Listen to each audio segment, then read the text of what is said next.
She waited for 15 minutes after the sliver of light beneath her bedroom door disappeared. Once she was sure her parents were asleep, Sadie slid the window up and stole down the trellis.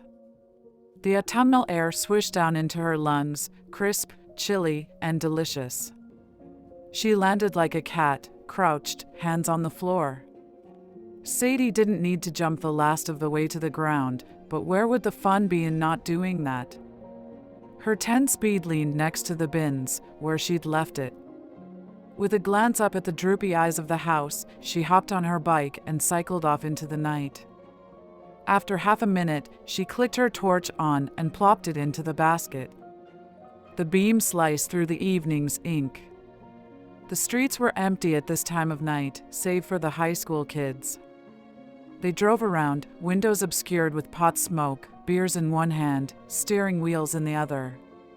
Sadie didn't bother to hide from these, but she did take caution to avoid collisions.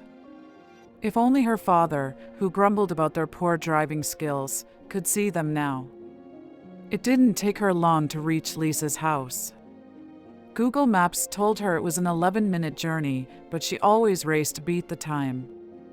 She usually made it in 7 minutes or less. Not that she had her phone with her now. Her parents had installed a tracking app a few months back. Sadie left the blasted thing plugged in on her nightstand. Should they check in the morning, it'd seem she'd slept the night through. It never occurred to them that their modern child would leave the house without it. As far as they were aware, they'd succeeded in their attempts to curb their daughter's nighttime excursions. She flashed her light at Lisa's window. On, off. On, off. On, off. First, nothing. Then, the curtain stirred and the window clunked open. Sadie caught wind of a sigh. The voice that whispered down to her was thick with drowsiness. "I thought you were joking about tonight, Sadie." "I never joke about a hunt. Besides, your mom's working the night shift tonight, is she not?" Lisa groaned. "Can't we just sleep?" "I'm tired." Sadie shone the light across Lisa's form. "Evil never sleeps, Lisa." Sadie grinned. Lisa had not yet gotten into her pink pajamas. "Mr. Moore has been found dead in his home."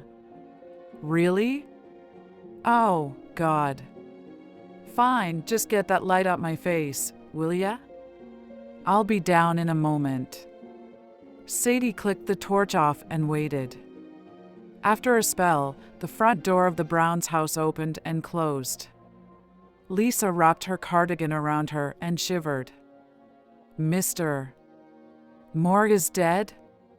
And a good evening to you too, my fellow protector." "Sod?"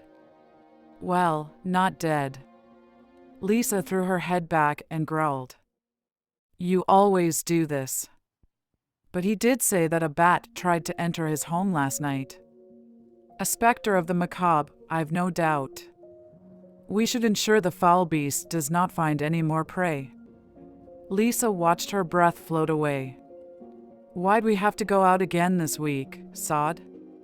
"We went out on Sunday." Sadie sniffed the air. "Darkness lurks these streets, Lise. I can smell it."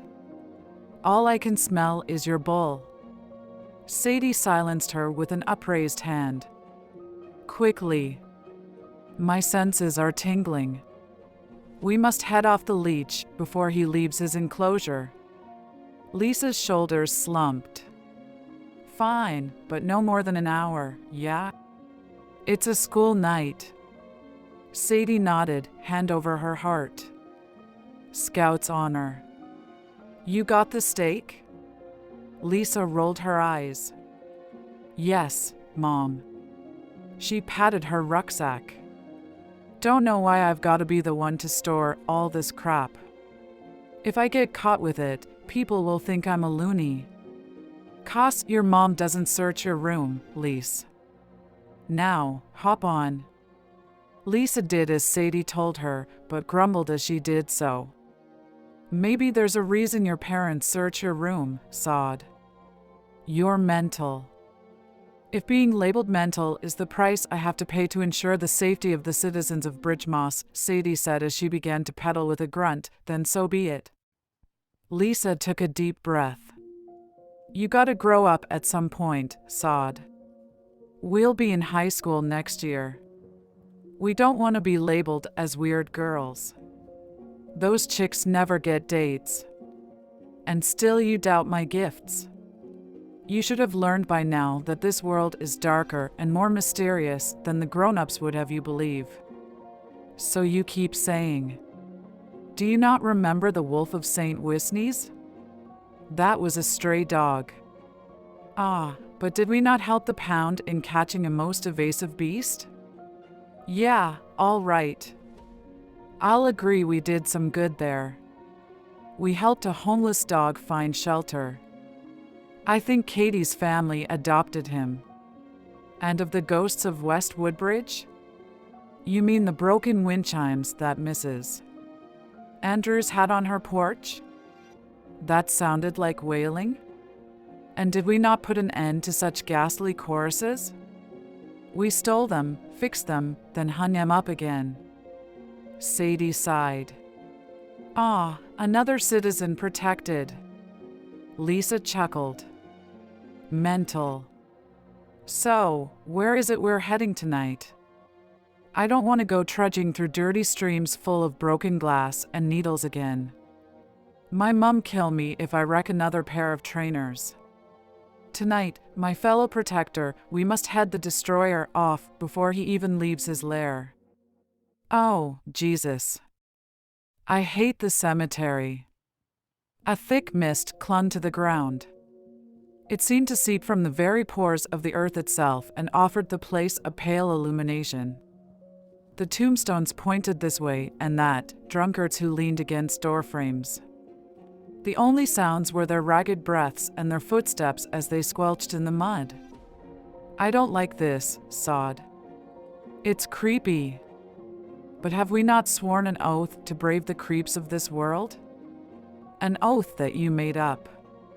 An oath is an oath, my fellow guardian. Aren't all oaths made up at some point or another? At what point do they start to mean something? Lisa hesitated. Fair enough. But I still don't like this. Sadie turned to face her, a toothy grin on her face. So you admit that there is something out here tonight? You feel it too? She clenched a fist. I knew under my tutelage you'd soon hone your senses.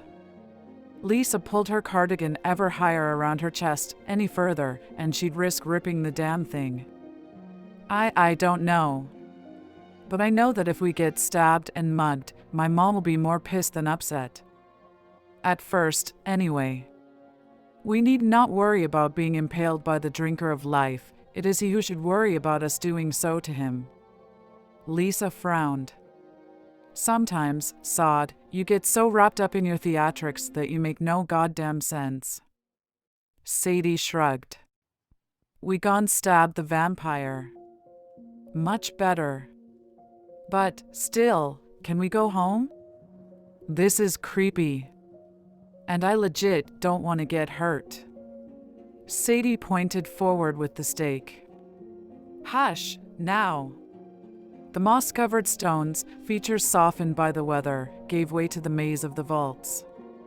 We draw near to the crypts, my sweet, poor, innocent Lisa. Narrow structures with ancient doors, each one of a different design. Pointed roofs adorned with all manner of crucifixes. Steps led up or down to the entrances, all smothered in decayed leaves, wet with moisture. Thin, barely passable alleys wove between the stone tombs. The way ahead was impossible to see. Oh, I hate this place, said Lisa. Her voice rustled like the leaves beneath their feet. Low, quiet. Fear not, young Padawan, for I am here to guide you through tonight's gauntlet. Lisa stopped a few steps short of the labyrinth. 10 minutes. That's all you get, Sod. 10 minutes, and then we're back out and heading home. Deal? But we only just got here. Sadie, this is insane. I want to be back at home. In bed. With a hot chocolate. And a good book. Sadie lamented. All right, Lise. But if the winged bringer of doom takes another life, Mr. Moore is still alive and kicking. Takes a life, then that blood shall be on our hands. Lisa eyed the first row of sepulchres and chewed her lip. 10 minutes, Sod. Sadie thrust the stake forward. To the lair of Der Vampire. Okay, Sod. You've had 13 minutes. An evil number, if I ever heard one. Let's stay another minute. They were deep in the crypts and had walked nonstop, ears